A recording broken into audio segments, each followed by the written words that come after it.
Hi everyone!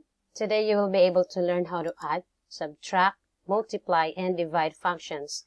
That means we will be focusing on the 4 fundamental operations on functions. This is Instructor A. Tara! Review tayo! Operations on functions involve combining or manipulating functions in various ways. Here are some basic operations explained simply. Let f and g be any 2 functions. A new function can be defined by performing any of the 4 basic operations on f and g. We have addition, subtraction, multiplication, and division with their corresponding formulas. Ito po ang ating mga susundin. Unahin muna natin ang addition. To other functions, we will follow this formula. F plus g of x is equal to f of x plus g of x. You simply add the expressions together. Example, let f of x be equal to 5x. So, ibig sabihin, 5x daw po ang ating f of x. And g of x is equal to x plus 2, which means to say that x plus 2 is our g of x. All you have to do is to substitute. Again, the word is substitution. So, f plus g of x is equal to, from f of x, this becomes 5x na ngayon. Plus, our g of x is x plus 2, base po sa ating given. And again, you simply add the expressions together. We can actually combine 5x and x. And 5x plus x is equal to 6x. Bring down positive 2. Therefore, f plus g of x is equal to 6x plus 2. In subtracting functions naman, we will be making use of this formula.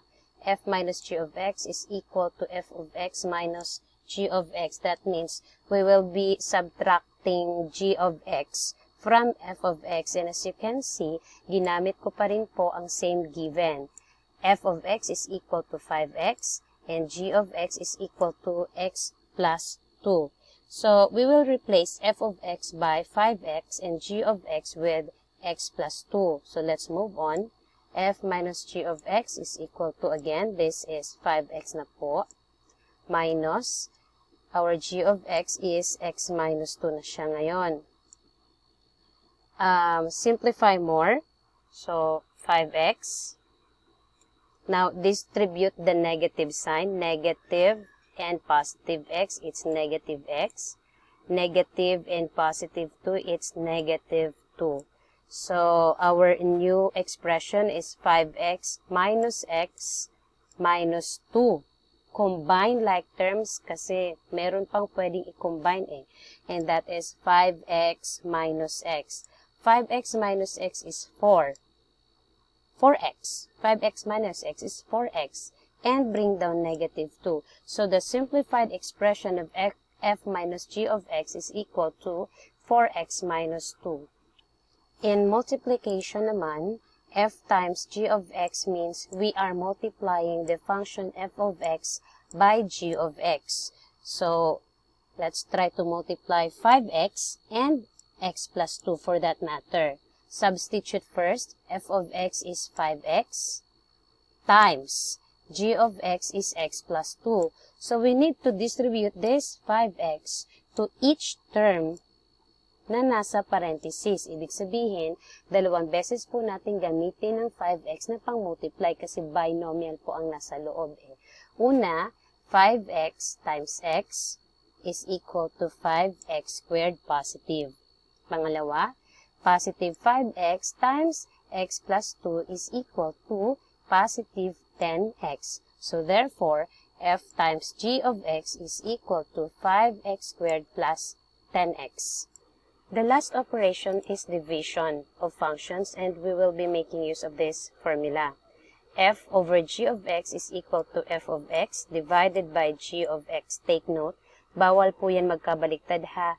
F of x ay nasa numerator divided by g of x. Yun yung nasa denominator. Base po dito. F over g. So, let's substitute or replace. F of x is 5x divided by x plus 2. And this time, ito na po ang ating pinakasagot. Kasi ito na po ang pinaka-simplified form.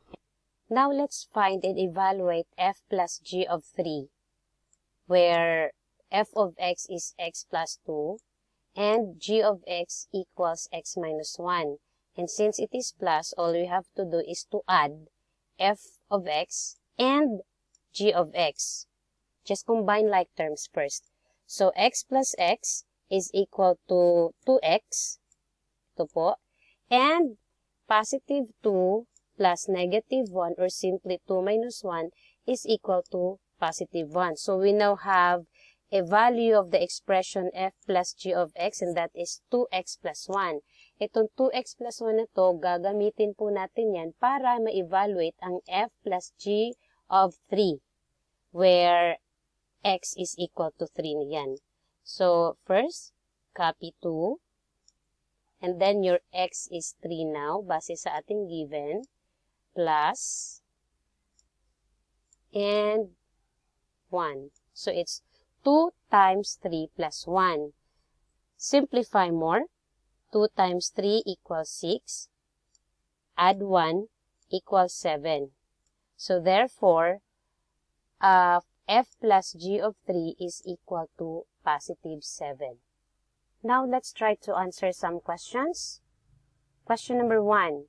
If f of x is 2x and g of x is 3x plus 1, what is f plus g of x? So, this is addition. Dapat ang thinking natin, you need to combine two expressions agad. So, 2x plus 3x equals 5x. Dahil 5x, it's either letter A or letter C.